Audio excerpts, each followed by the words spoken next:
Hi, Murdock's Music Minute. Album review. White Stripes. Elephant. Enough said. Yes. Minimalism, or the philosophy of less is more, seldomly worked better than with the White Stripes. This year, 2023, hello, viewers from the future. Yes, this is what music nerds looked like in the wild 20s of the 21st century. This year marks the 20th anniversary of their famous album Elephant. Now, I didn't plan this as such. I just had the idea of reviewing Elephant when I realized, oh, yes, 20 years old now. So, congratulations to the White Stripes. But yeah, whether I really would like to join that party, we will see after a brief look back at the band's history. Detroit in the late 90s. A lo-fi garage duo unknowingly starts creating music that is to trigger the revival of garage rock and will become genre-defining.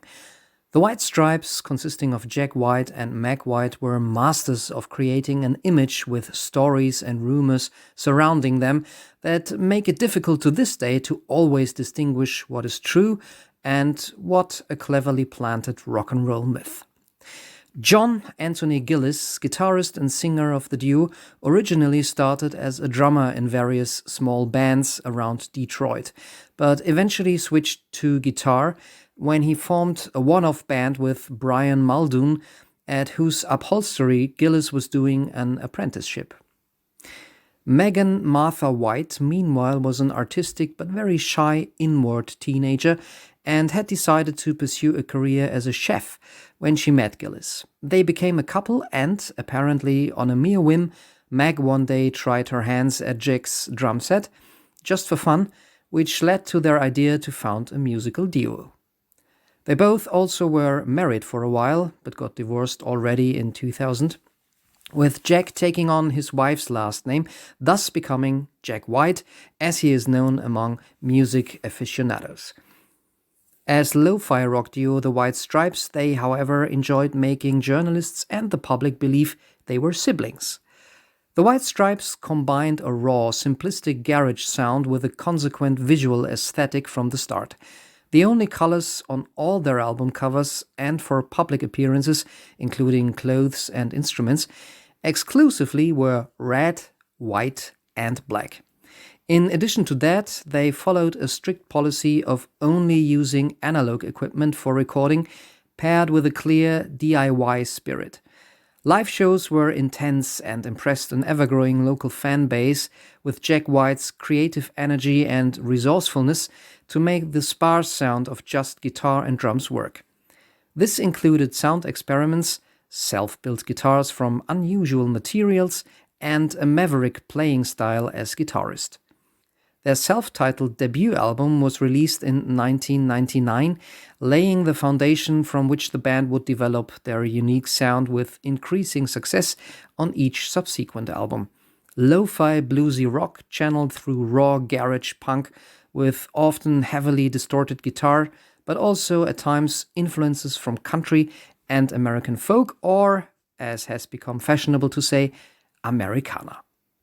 The White Stripes' second album, the very bluesy The Style, named after an early 20th century Dutch art movement of painters, architects, and designers, known for their minimalist and geometric approach to art, followed in 2000. By that time, critics and hipster circles had taken notice of the band. Public interest became even bigger with the release of their third album, White Blood Cells, which saw a major label release in 2002. The single Fell in Love with a Girl, taken off the album, remains one of their most popular tracks to this day. Until Jack White came up with a certain riff for the next album, Elephant. I briefly thought about presenting this album as part of my Indie Corner segment, Well, but you can hardly call an album that starts off with one of the most iconic riffs and rock songs of the 21st century or of all times, basically, indie or underground in any way, I guess.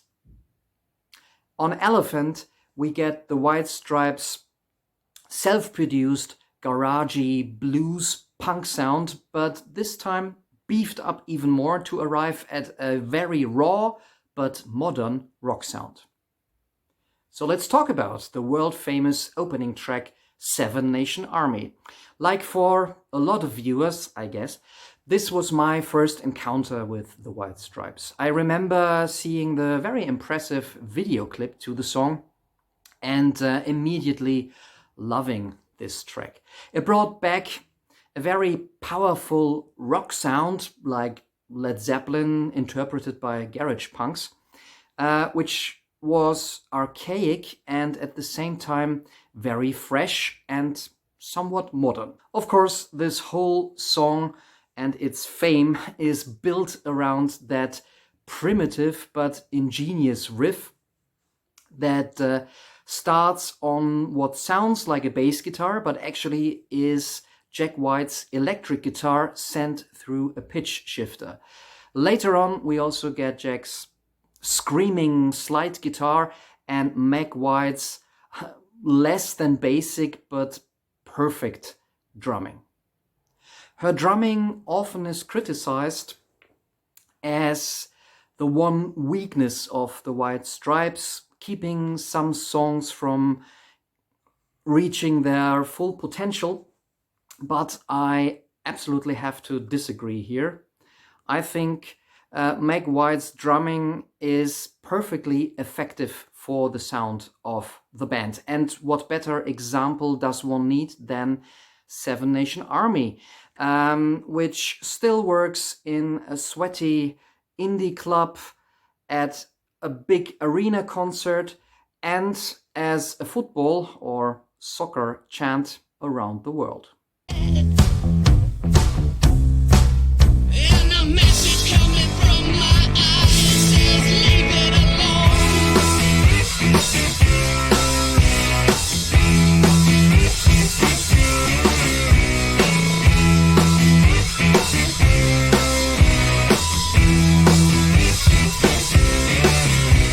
Black Math then is scruffy, unwashed garage punk.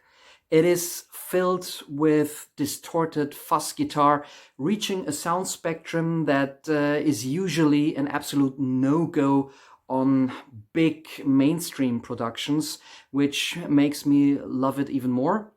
Jack White throws in a short kamikaze solo, and then there's a slow break. This is the White Stripes' sound aesthetics condensed into 2 minutes. Excellent. Don't you think that I'm about to react now? Well, my thing is definitely turning to black now. Yeah, maybe I'm from a love on ice. I teach myself a little out of a nice, yeah. Next is There's No Home for You Here, featuring overdubbed harmony vocals, giving the song a big sound and more violent sound experiments on the electric guitar. And I have to say, I'm quite a fan of Jack White going berserk. There's No Home for You Here is a lesser-known White Stripes single, but despite all that is going on the track, it has a very easy to remember chorus and a clear message: I just don't want to be with you. A better known track is the band's cover version of Burt Bacharach's I Just Don't Know What to Do with Myself. Of course, in the hands of the White Stripes, any cocktail lounge flair is kicked out, and instead we get some sort of very brute country punk. This is a nice example of a band making a cover version their very own. Well, I don't know what to do with myself. Just don't know what to do with myself. I need everything for two. Do everything with you. Track 5 is In the Cold Cold Night, and we hear Meg White on vocals for the first time on the album. It is also the first more quiet track, a very bluesy song with an underlying swing feel and a sparse arrangement. Quite interesting album track, this one. The next track bears the interesting title, I Want to Be the Boy to Warm Your Mother's Heart. An either quite cute or very sarcastic song depicting the lyrical eye's attempt to gain the approval of his lover's mother. It's also a softer track and adds piano to the instrumentation of the White Stripes. Elephant generally mellows a bit in the middle section. You've Got Her in Your Pocket is a lo-fi acoustic track, as if Jack White was sitting in your bedroom with a folk guitar. The lyrics, however, are pretty creepy. Nowadays, one would speak of an over-possessive disorder or toxic masculinity.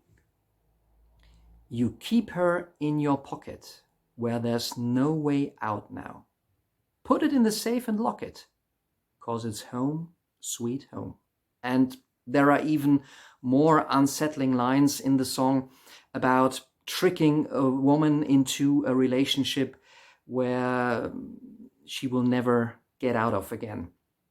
Next is Ball and Biscuit, a mid-tempo, garagey blues rocker. This is a nice vehicle for Jack White's guitar outbreaks, as if the late 60s never happened. It's a sexually charged track with Jack White playing the badass or the seventh son of a seventh son. Apparently, this is a favorite among White Stripes fans.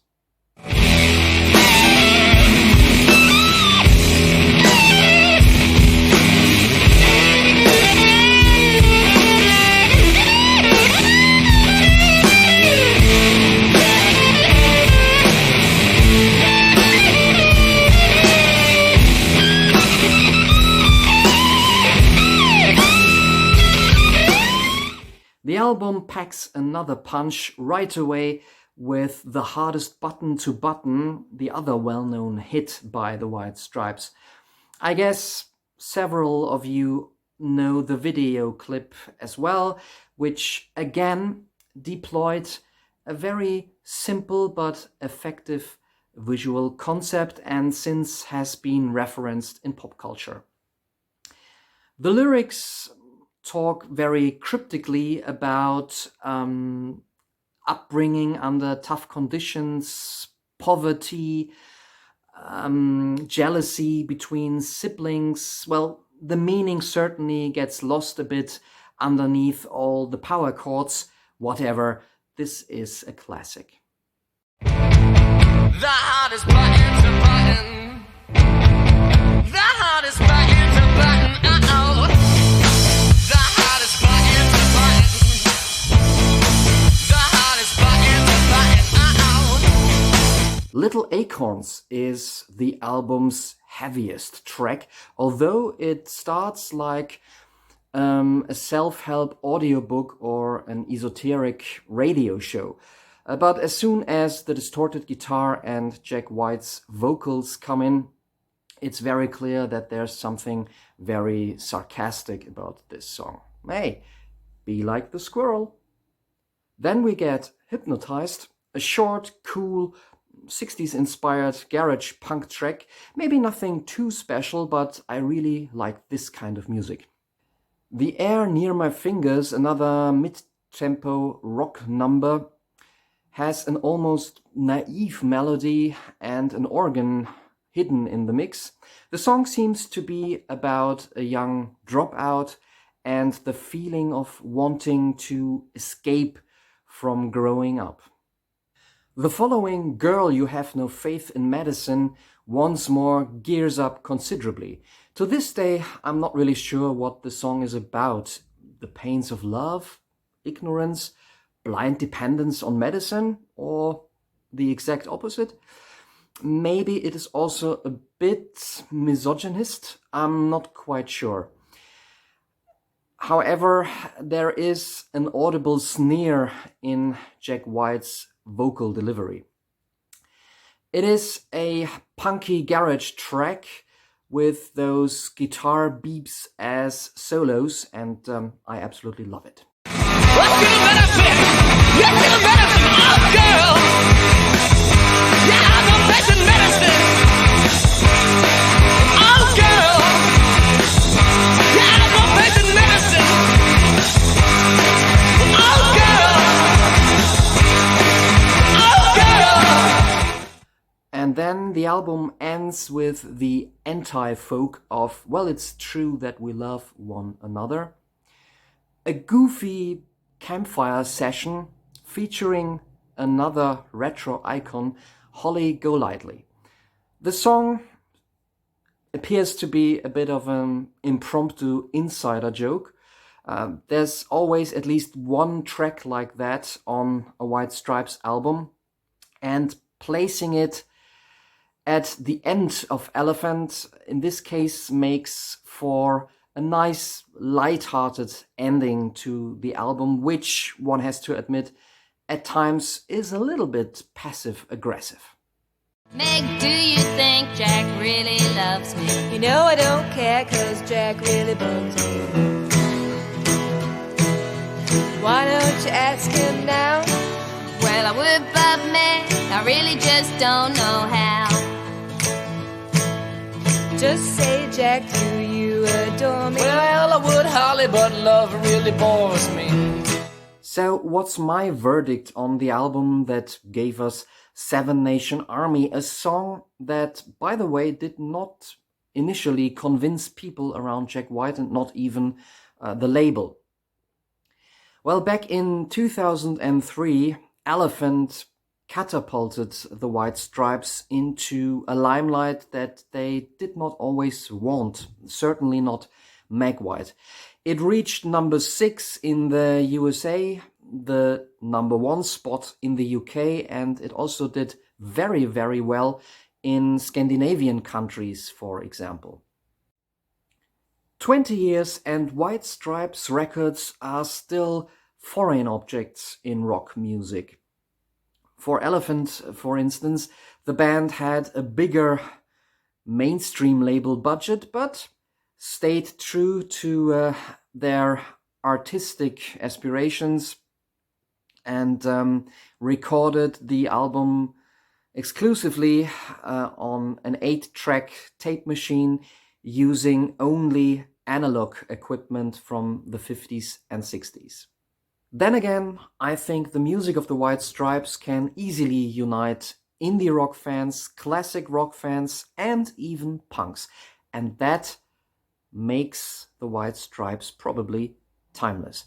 So to those who are of the opinion that the band was merely a flash in the pan for rock hipsters, I definitely beg to differ. Not everything on Elephant is essential listening, especially if you pick out the tracks individually, but they make perfect sense in the context of the album, which leads me to the overused phrase of this album being more than the sum of its single parts. By the way, to this day, I haven't really managed to see or detect the elephant shape that supposedly Jack and Meg White form on the cover of the album, but it has definitely been a lot of fun and a pleasure to revisit this album. This one for me belongs to what I call modern classics. If you are only familiar with Seven Nation Army, give this a try. Not everything may be as instantly enjoyable as that super hit, but if you are a rock fan in general, you should basically own this album, or, well, every White Stripes album. Personally, as a side note, Elephant, yes, it is a fantastic album. It's not my White Stripes favorite. That's another album I'll talk about maybe another time. If you were a rock fan in the early 2000s, you probably know this album already inside out.